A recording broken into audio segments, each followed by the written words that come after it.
What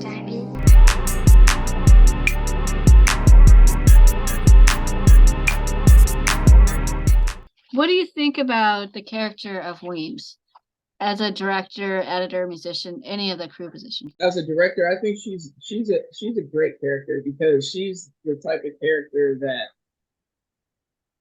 you don't know if you can count on. It's you see that she's a leader. She's obviously does everything she can to keep the school running and even to keep the students protected. She fights for her students. She fights for her school. She's kept it running all this time, but there's a darker side to her, and you they reel it out so slowly that you never know for sure. So she's almost like she straddles the fence. So I think she's a great character in that sense because again, like I said, you don't know whether you want to root for her because you know that she cares about these students and it almost like she's fighting for a greater cause. Like as a director, you're looking for a character that could, like the actress to bring that out, right? Yes. Okay, that's what. Yeah, and obviously it's good writing to have characters that have duality, a good side and a bad side, and be mysterious, so you don't really know what side they're on, right? Mm-hmm. Gwendolyn Christie is extremely tall. I think she's probably over 6 feet tall. And then Wednesday is probably like about 5'5" or 5'3" or something like that. So they really like the director is going to have to make Principal, and we don't want to make Principal Weems the bad guy in this because she really does care about her school, and that's her ultimate motivation is to make sure the school has good press and not bad press, and that the students are like being successful at the school. Mm-hmm. So they want to show her with the halo light. They want to make her look glamorous and beautiful so that we have empathy for her. And I think the director made those kind of choices, talk to makeup and hair and wardrobe to make her look beautiful so that we feel empathy for her. And that was a great choice on the director's part. Exactly. Yeah. So, and then as far as editing goes, I think in those instances, you really have to put the actress in a place that's going to make her like standing lower than the other actresses and actors so that she's not looming over them. So I think that was a great idea to like pick shots that does that the editor can. So that's the DP and the director's decision. And then the editor can pick which shots make Gwendolyn Christie look amazing in them. And also the other characters not look like, extremely small. So I think those are things that are really helpful. Let's go into the counselor with the roadkill. I think with her character, initially, it feels like she wants to help Wednesday. When they have their first counseling session. Obviously, she has to be very patient because Wednesday is not someone that's just going to give you all this information that's personal or even emotional. But I think very soon, very very early, you understand that there's something weird. Obviously, with the roadkill, she does a lot of fishing, but not in a way where it feels like psychiatrist. Like I'm here to listen to you. I'm here to help you. It more felt like she's looking for information. So I think with her character, like I said, I think they did a good job at making her pretty early on, like seeming very trustworthy. and I think Wednesday definitely noticed that. Yeah, well, I also think that Wednesday just doesn't think that counseling is a legitimate job. I think that's like talking about your feelings is not her thing. It's not her jam.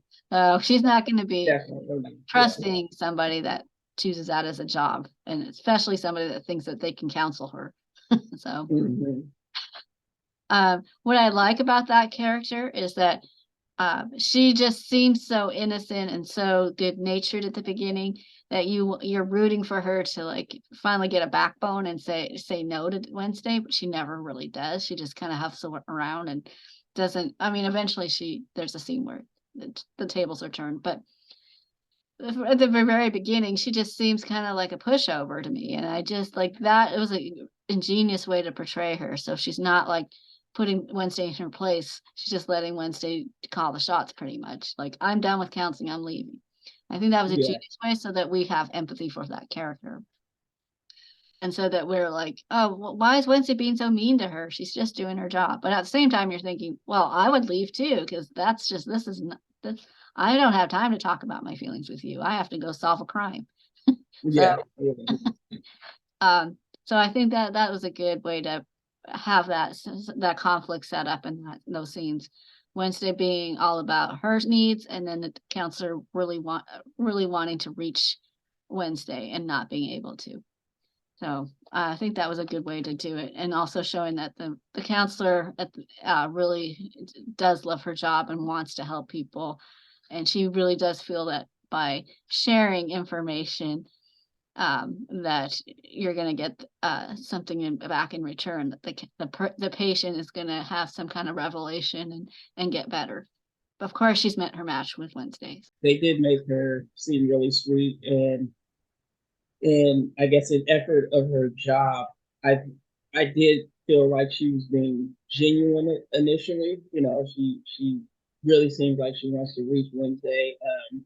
Obviously, as a person watching the show, we're rooting for Wednesday, and if you any way, shape, or form believe in therapy, then you believe that she might actually do some good for Wednesday. So you almost want Wednesday to tell her something, you know, Right. to expose something, you know, because you believe that it might actually help her.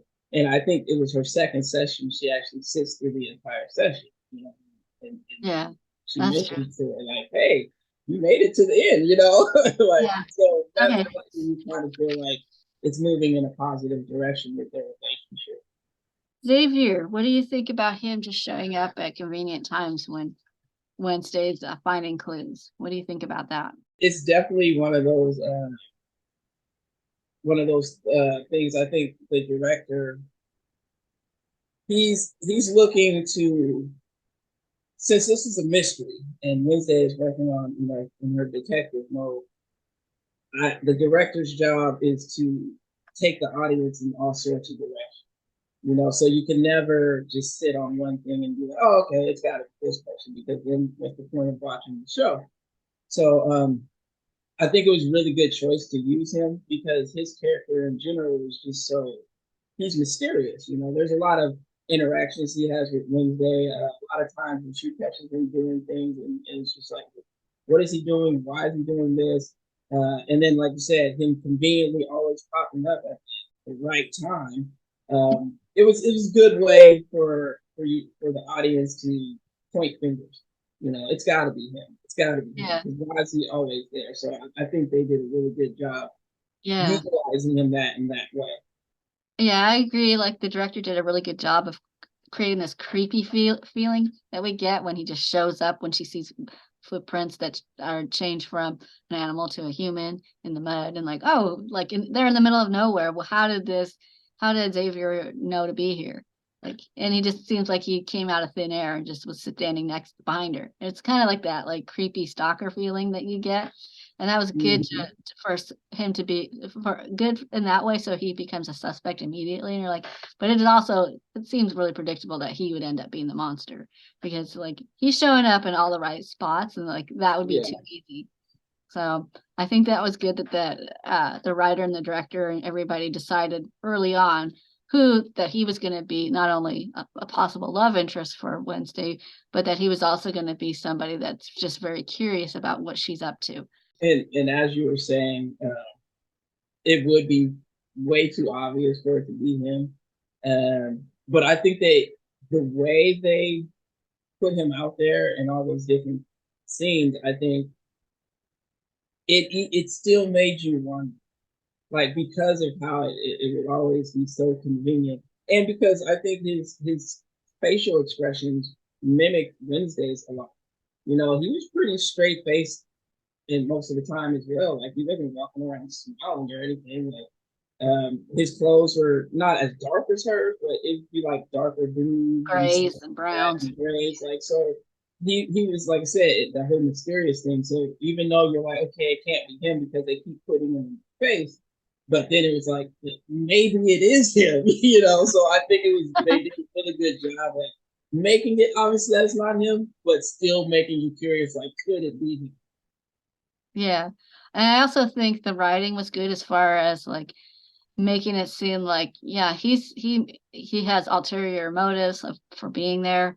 But you still are unsure if like if like maybe we're just imagining all this. Maybe he's like he has that hut that's in the middle of the woods.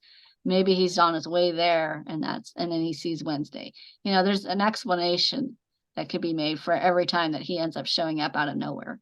So I think that was really good writing, and I think it's good to like have it that be like show the shots that are going to show it where it just seems like impossible that he would be there at that moment. Let's talk about the footprints real quick. I know you have that in your notes.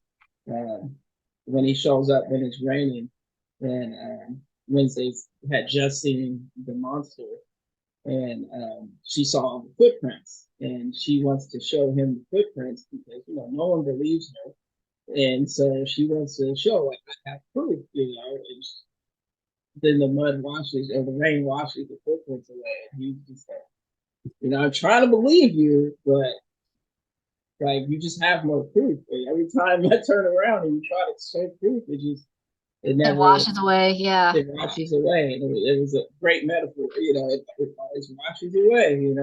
Yeah. I know we didn't talk about this much, but I would like to talk next time about the sheriff and his involvement in the case in episode 3, and also the picture that the sheriff saw of the monster and how that ties to episode 3. And you, when you were watching it, and also when I was watching it, what our thoughts are when we saw it. Big thanks to everyone for tuning in, and please be sure to like, share, comment, and subscribe. Have a good day.